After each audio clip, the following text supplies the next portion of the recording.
Hello everyone, welcome to this session at FAIR.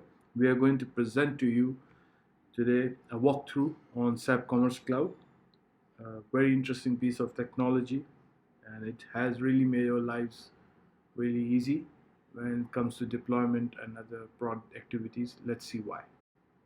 Let's start with introductions of my team. On my right, we have senior SAP CX technical consultant Siddharth, and we have Yasra with me as well. She's also senior SAP CX consultant, and myself, Murtuza, not a senior but still CX technical consultant, and I'll be telling you about SAP Commerce Cloud. Awesome.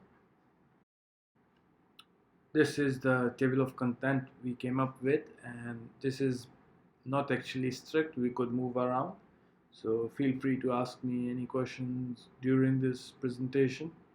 It's okay, it's totally informal. We'll start with overview. Overview is basically a journal console introduction, and you would start by having an account which SAP will provide. You get the console access once you bought the license, and it all starts with that, and you end up having environments. For us it is just one environment because we are using a demo account, dev environment. If you officially purchase this license, you'll end up having more environments than us.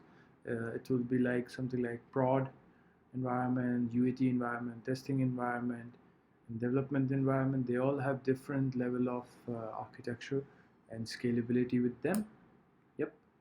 So we'll start with D1, and once you click on set particular environment, it sometimes does take a while to load, but it will load definitely.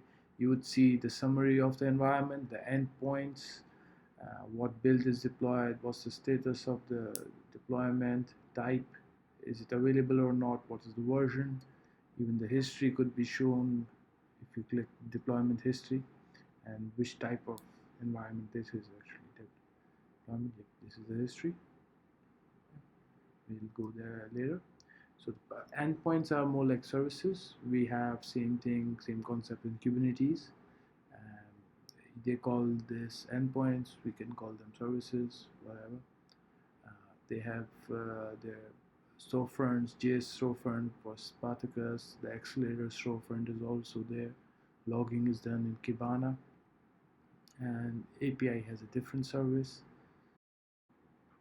So initially, SAP Commerce Cloud was a monolith platform which presented many challenges regarding scalability and high availability of the application.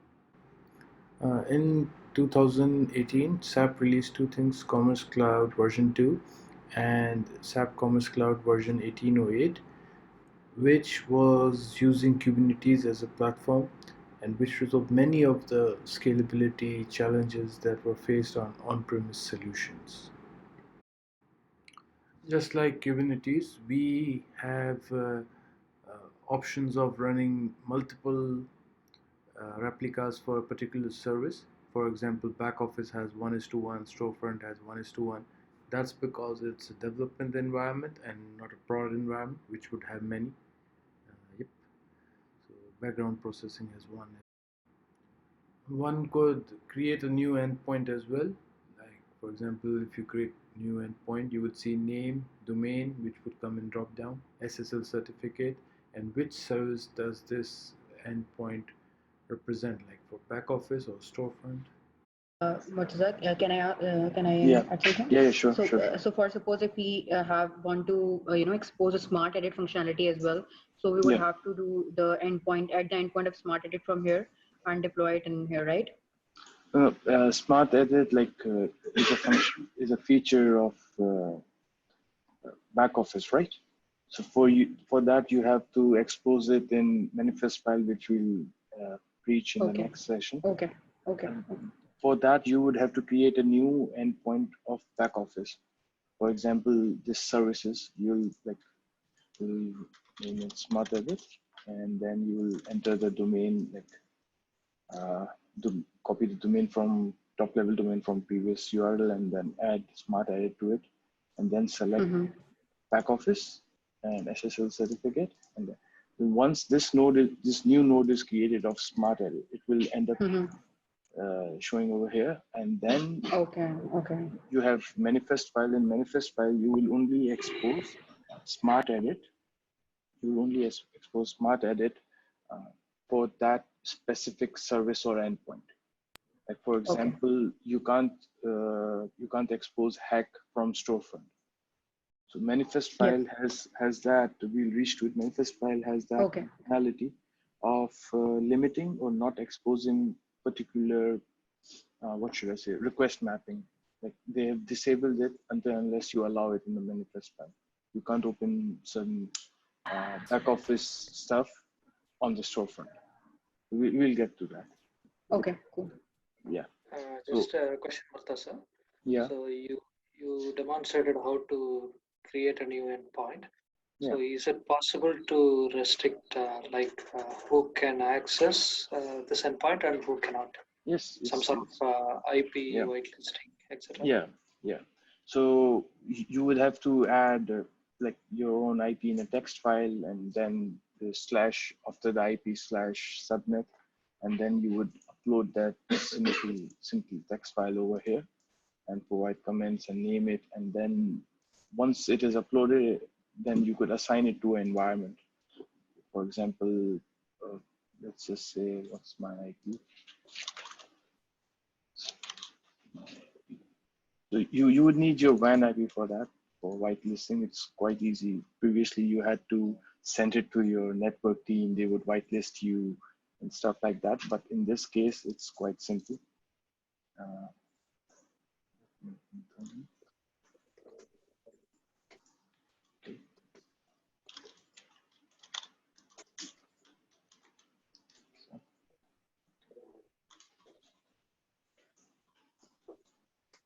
See, this 32 is the subnet.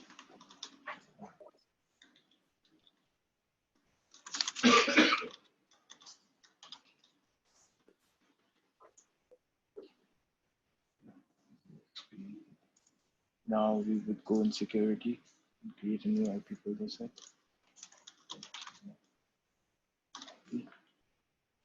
We could either drag it or we could just upload it. For safe, like understanding which IP that I usually write my IP in the comments.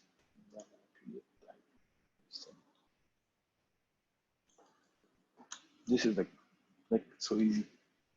And once the IP filters has been added, you could go into your endpoint.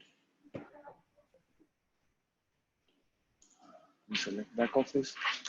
Once the endpoint is created, it looks something like this. So when I said that you have to copy your top level domain, previously this was the top level domain that you have to copy.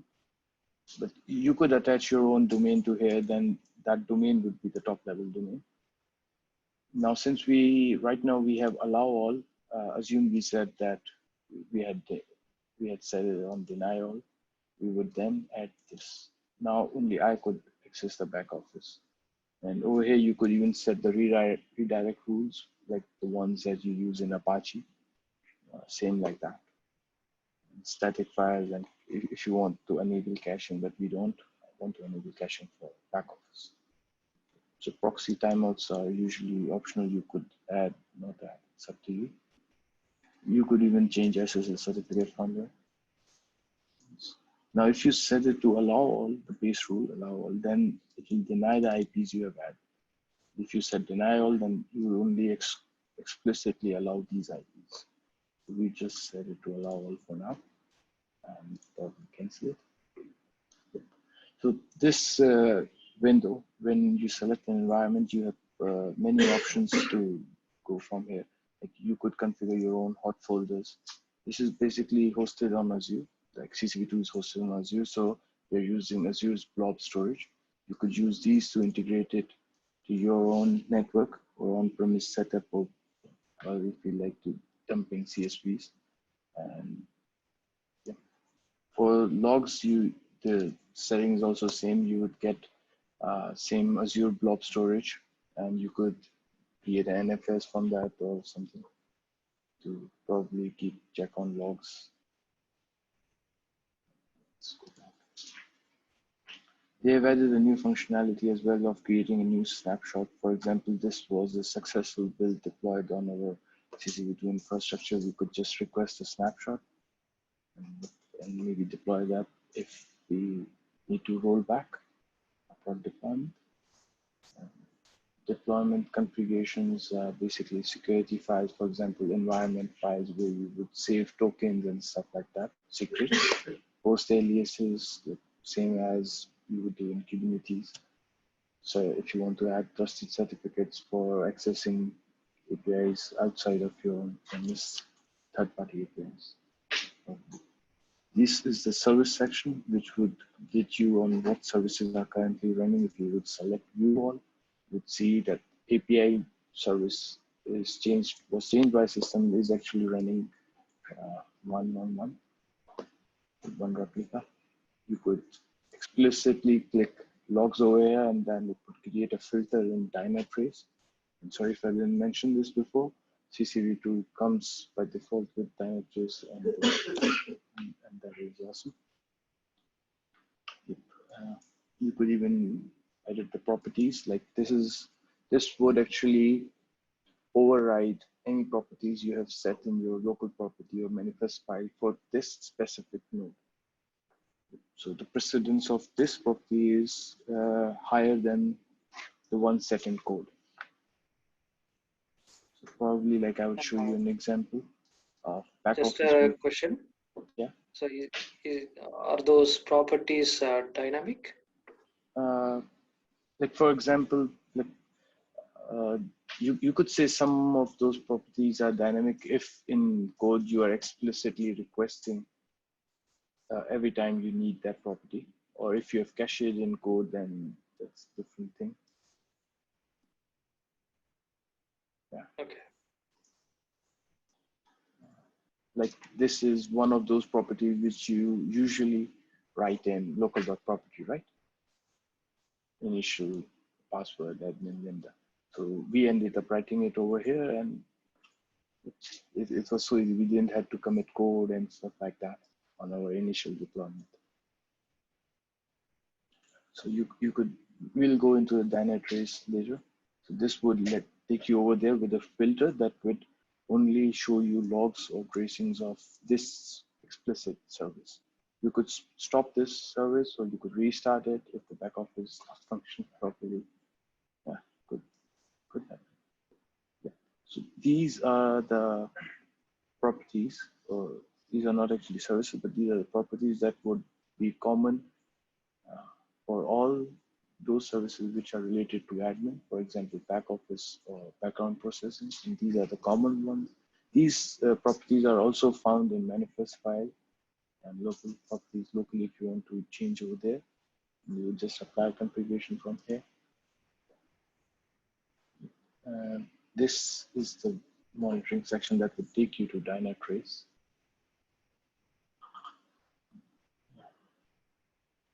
They have been incorporated SSO everywhere, so you won't have to log in every time whenever switching environments. Now, this is the dashboard you'll end up once you create monitoring. Since we don't have,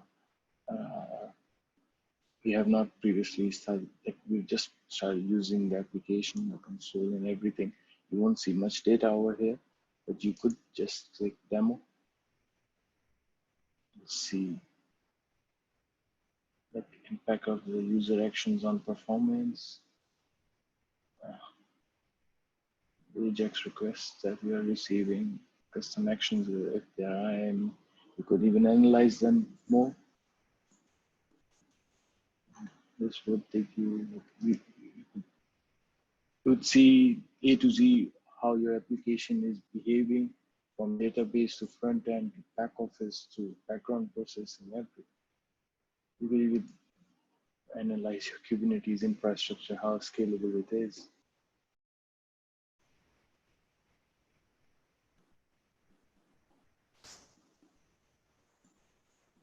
The cluster utilization, like how much was requested, how much is being used, what's the current CPU usage. You could even set your schedules and limits. And this is the like problematic nodes part. Switching back to Cloud Portal. Okay, let's see how to create a new user. You would need a suser ID, email, and there are three roles: sysadmin, developer, and log viewer. And developer is normal, which only commits codes and sees the build. Sysadmin has the access, the whole access to invite others and everything related to security and other stuff. And developer could only do a build and deploy. And log viewer can check Dynatrace and Kibana. And that's about it. And it's easy, and you would see all the user lists, and you could revoke access, delete instantly. So, yep. Okay, now we are done with section 1 almost. We'll start with section 2, which is called building. Let me show you builds. Okay. Before we get started on builds, I would like to show you how I set up my repository. What I did was I took the URL and entered username below it with token and saved it. Now it is possible for CCV2 to pull that particular commit and build upon it, and it is fairly simple, no fuss. This was really safe. Now let's get started on the builds. As you can see, our builds will start populating over here, and then you could create a new build by pressing that button. And we'll write test build dash 0.01 git branch. Sorry, excuse me. You could add a git branch or a tag over here, and we'll go back and select a previous successful one, which is just master. Cool. We have scheduled the build by the name of test build 0.01, and we have a master build as well, which was successful. You could download build docs from here, and yep. Let's go back to test build, and it's still scheduled. Let's refresh once more.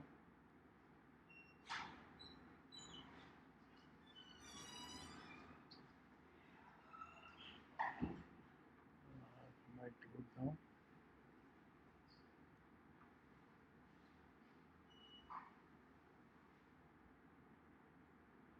Yep, it's building now.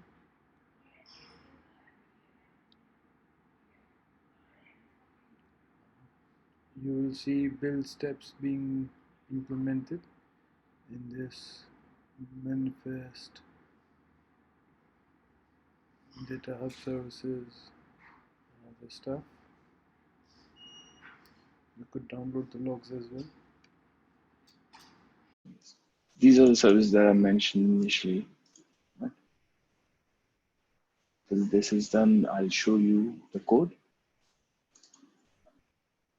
This is basically initially, like when we were not using CCV2 and we were using just plain on-premises commerce solution, we had these same identical folders, right? Training extensions and stuff like that, config, local.property extension. But now there's a new addition, and it's called manifest.json. What it does is it's actually telling this CCV2 application infrastructure to how to deploy our application in a microservice architecture. And in this, they have new properties called aspects. Hey, that's there is it. And what I like aspects is the one that just answers your question. Actually, for example, you wanted to expose smart edit, right? But you wouldn't expose smart edit on your storefront, right? So for that, you would have to expose it like for being able to expose smart edit, you would have to choose on which node do you want to expose it to. Background processing one, or the one that you created new, the one that we demonstrated that one could create a new one as well. So what you'll have to do is that you have to name it smart edit, and then what's the context path of it. For example, I assume it's /smart edit. You would have to write it like this.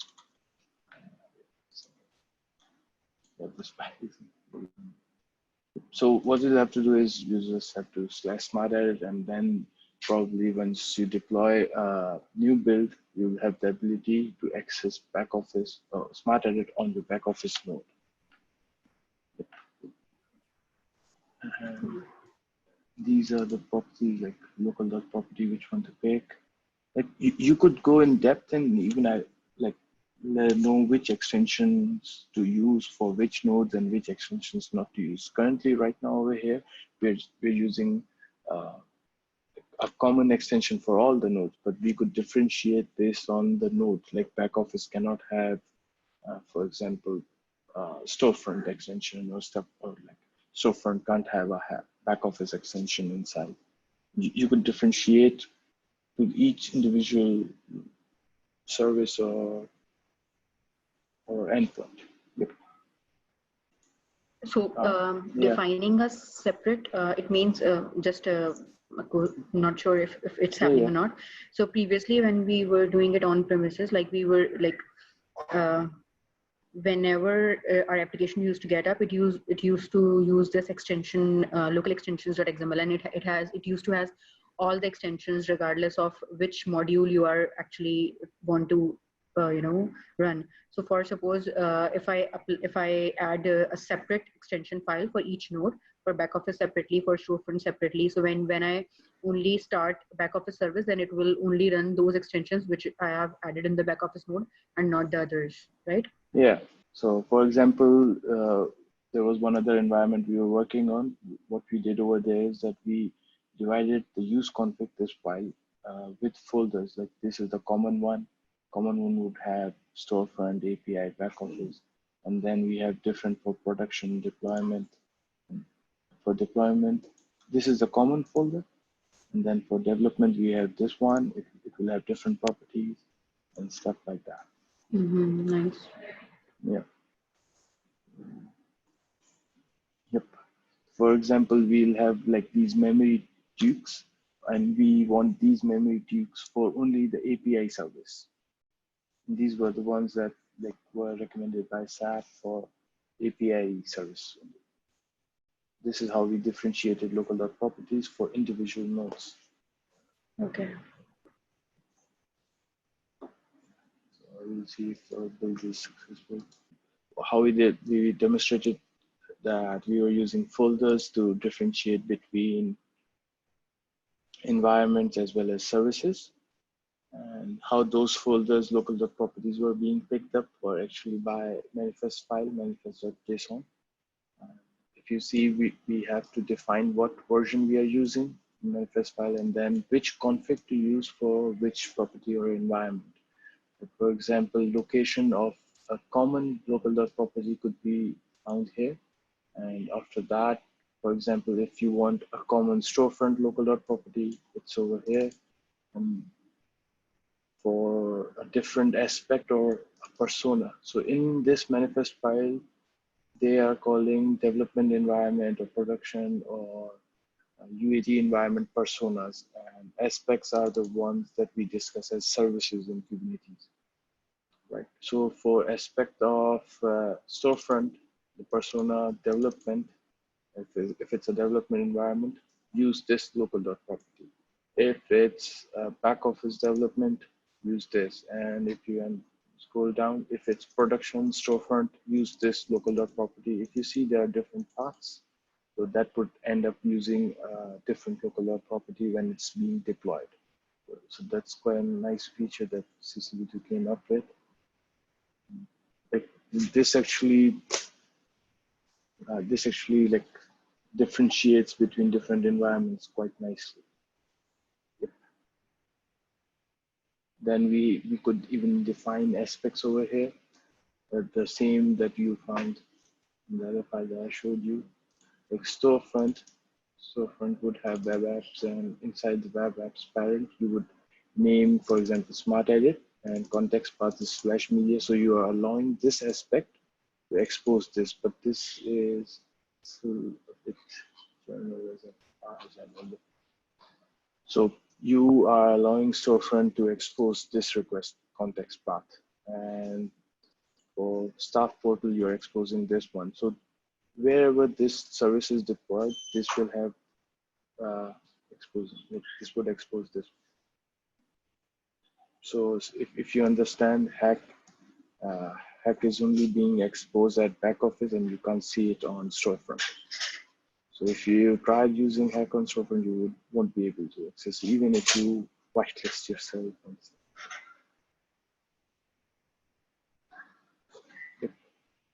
You could access hack on API. Right? Solar extension, solar properties if you want to pick up. And so for example, this build has been already created and it took 27 minutes. And if you had to deploy this build to existing environment, we would have to select the environment. Since we have only one, it's target environment D1 for us. And is it like, are we initially going to deploy this, or are we initializing the database? Like, what are the migration steps we are taking?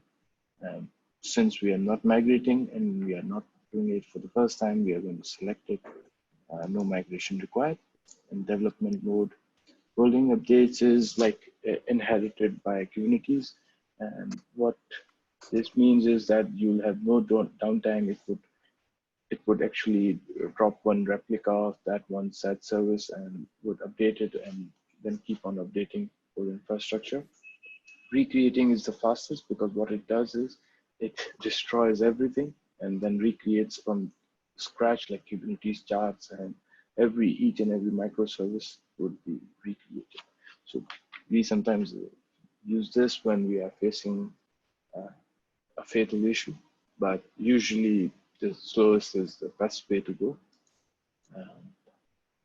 We could either go both ways right now. We could just select this and deploy. Your environment will be unavailable during this. You could even go ahead and set a maintenance page. Which I believe is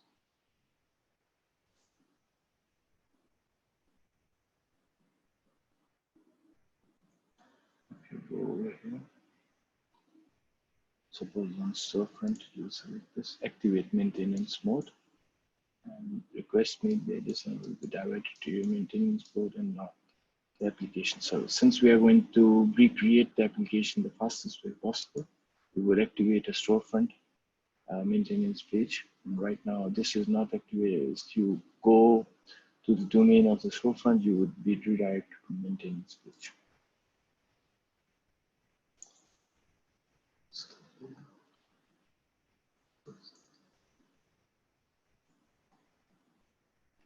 We'll deploy this environment.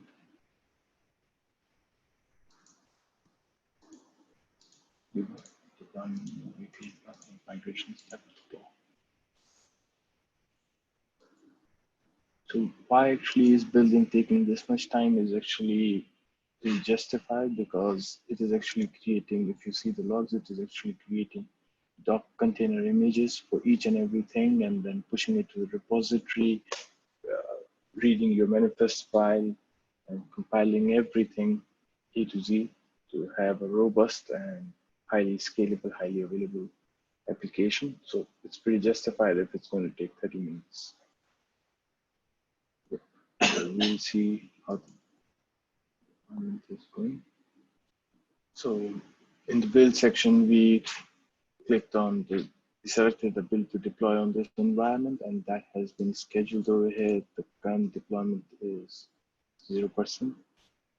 Deployment status is defined. The maintenance suite has been activated. And if this refreshes quickly, we would actually see the current status of these services. So now the deployment has started. Since all the build stuff was already done for that particular build that we are deploying, build deployment configuration. Right now, this is the part there where it's reading your manifest file to push the settings of local property into each setting and each service configuration. Then it will start the basic architectural dependencies like Zookeeper, Solar, and then it would end up using instances, start using service instances, storefront, back office, or any other. this could actually take time. You could look into the history of the deployments, what sort of deployments were done at what date, or you want your initialization logs, if it was initialized, was it a success or a failure? And on clicking on, from there, you would actually see if your build logs. It's still building. What did I see? Creating platform image structures. So by this means they are trying to say that they are building container images. We'll check the deploying status again.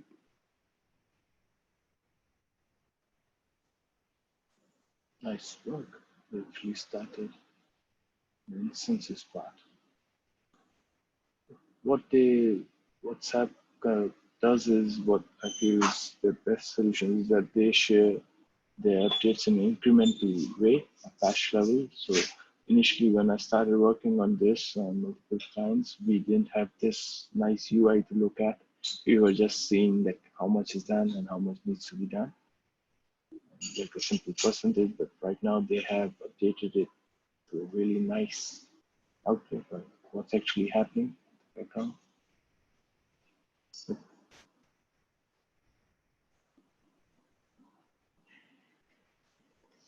till this is done, we could actually look into some of the things that they offer as well. We have done this IP filter part.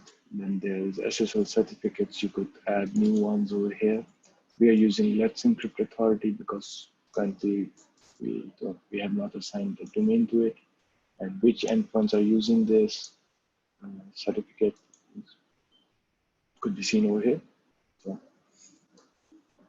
trusted certificates, I believe, are the ones that you use to talk to other APIs. Host alias, security file, environment variables would go in end up going here.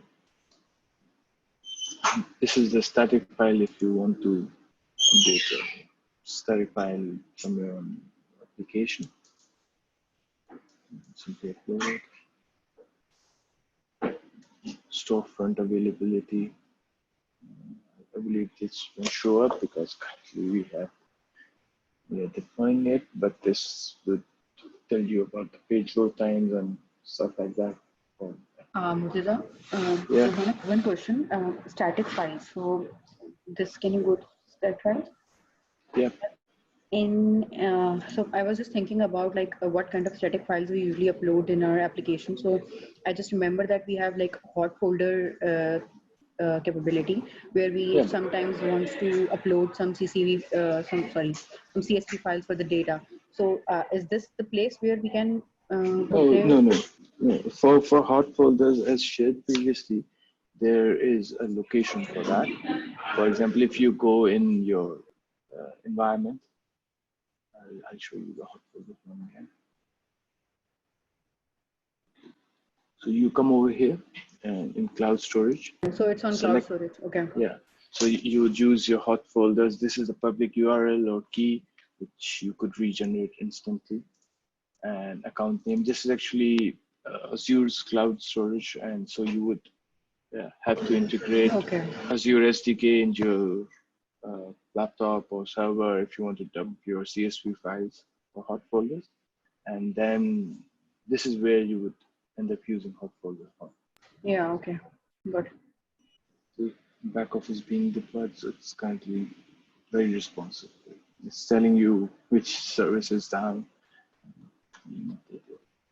It's starting background processing.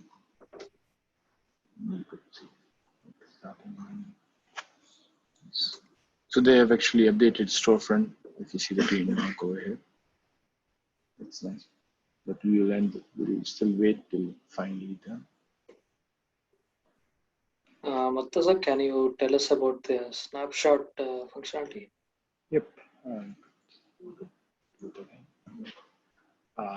Snapshots is basically, for example, you have successfully deployed a build and you're going to deploy a new build. And so you need to be safe, like when you're doing a prod deployment, you need to take a backup of your existing environment, you would execute this, and this would end up creating a whole image of the current setup. And if for unfortunate reasons, for somehow you require a rollback, you would actually execute a snapshot, and you would end up where you started for your prod deployment and just do it then. You see, yeah. So like for production-like environments, Yeah. is there a facility to take automated snapshots? So like on No, regular basis? currently there are no such features, but I believe they are in backlog, the automation part of it. But right now these are manually triggered. You would actually have to go and create a snapshot for your existing environment inside your environment. So you would take a snapshot. If you're over here in D1, the snapshot that you're going to execute is the one of D1. Yeah. This deployment is actually pretty fast compared to the build. So that's nice. It's still building. It's going to take almost at 95%. All images create infrastructure. Yes. Okay, guys. So I believe the deployment is done. Let's see.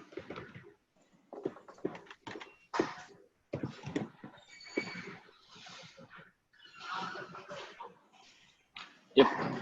As you can see, the status is deployed and it's available. And if we see, everything is running perfect. And then, if we see deployment history, it was a success. We had none with downtime. No, okay, nice. We could actually ask for logs. Yep. So we would now deactivate the maintenance page. And that's how easy it is to actually build and deploy on this new platform, and how platform as a service, incredible work done by SAP. And our build would already be also again. Yes, it is successfully built as well. So if we have to deploy, we would have to do this.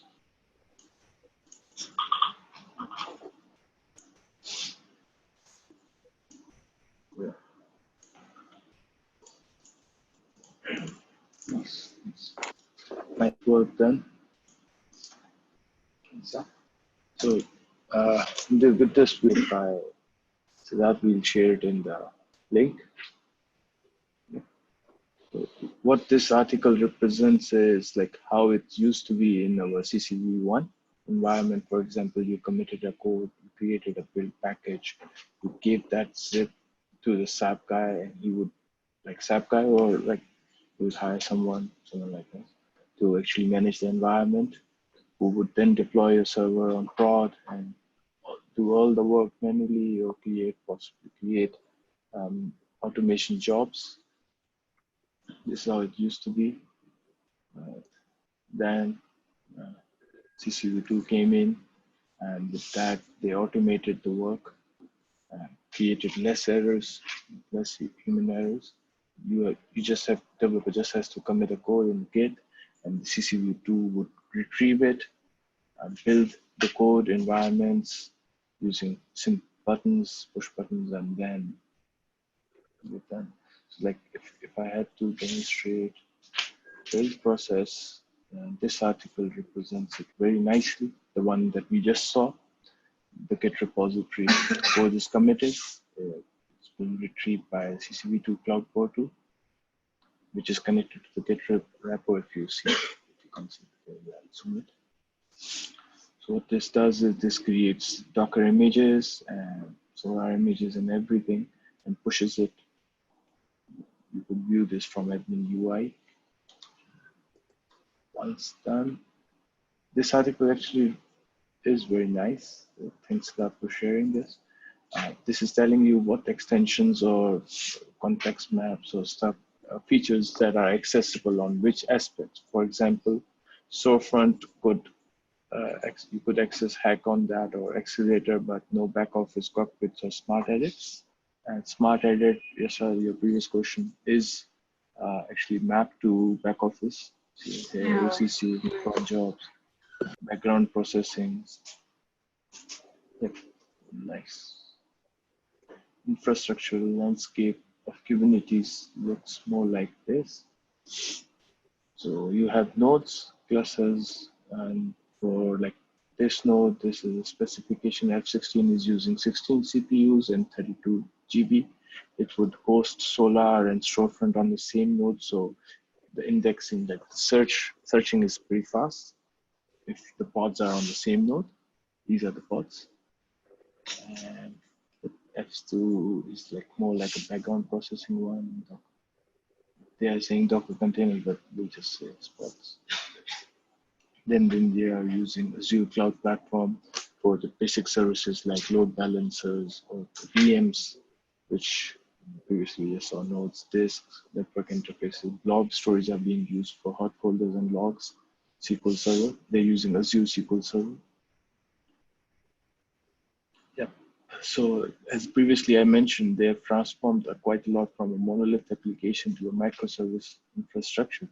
And this is basically a high-level view of how each specific microservice is working in a container. Commerce, Replica 1, Storefront, which has a container of Apache Web Server in front of it for redirect rules or maybe proxy, reverse proxy.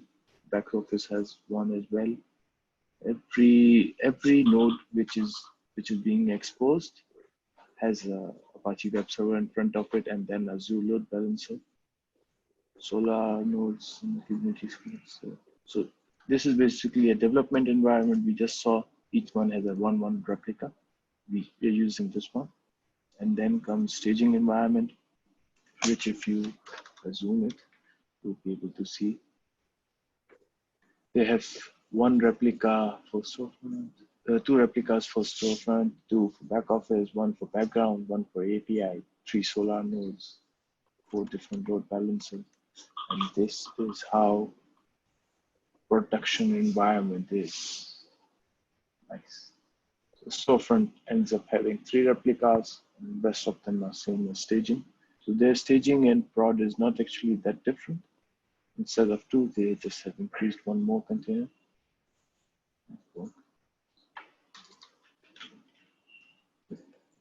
And besides that, they have also provided extension Cloud Pack. So that would you like to enlighten us about this? Yep. So with the introduction of Commerce Cloud version 2, so SAP has started a new way of releasing incremental updates, so which is available only for the Commerce Cloud customers. So for example, previously, so SAP used to release new versions every quarter, new commerce versions every quarter, but that has got changed now. So nowadays they are releasing major commerce versions every 1 year. So the thing is that, so especially for commerce cloud customers, so they have started releasing incremental features every month. So basically, the Commerce Cloud customers will have the luxury of using the same version, and through these incremental releases of extensions, so they could avail new features anytime. So these extensions are also available for local test and development as well. But yeah, if these extensions can be optionally enabled with the manifest.json file, and can be deployed to CCV2 environments. Nice. So the short of is that if you want to use new features and stuff like that, and don't want to wait for 1 year, you would end up using CCV2. Nice. So guys, what are your thoughts on CCV2? How do you guys feel that how it has evolved from CCV1, and what sort of problems do you think that it has resolved? Personally, I believe that previously we had opportunities to work for multiple clients, but we're not using CCV2, and we had to create Jenkins jobs and stuff like that. So like pushing those DevOps practices in those environments was really hard for us, right?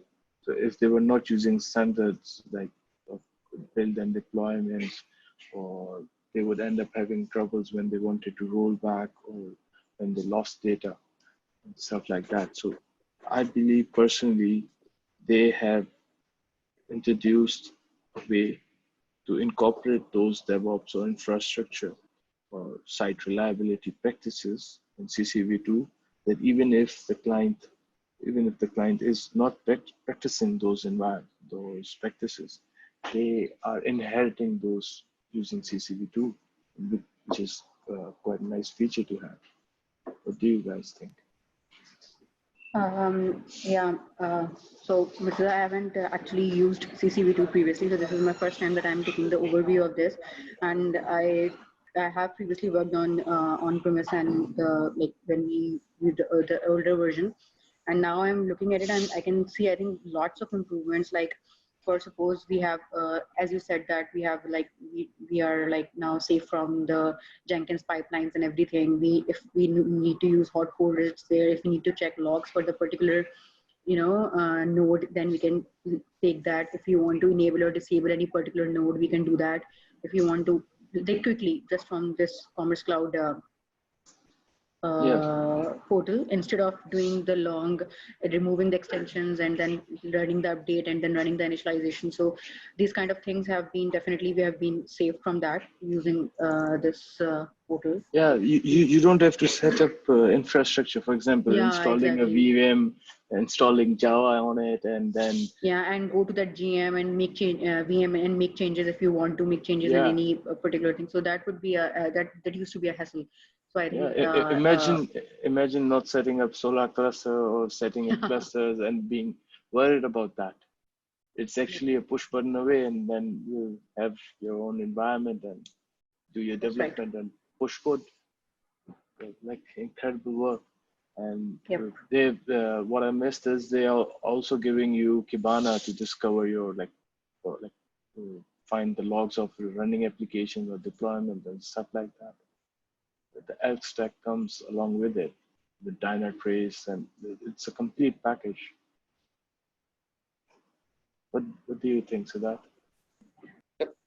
So I think the main advantage of CCV2 is like it has eliminated the need for our customers to spend on their DevOps practices, have a DevOps team, etc. So now the customers can focus more on the development of features rather than DevOps.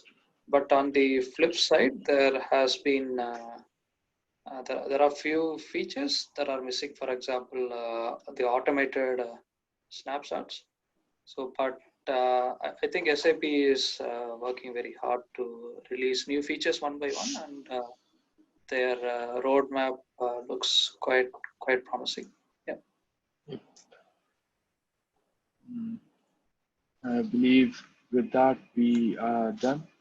And guys, if you're watching this and if you feel we have missed anything, please do share with us, and we'll release a new video with that specific feature and that share what's our views on that and how to use that.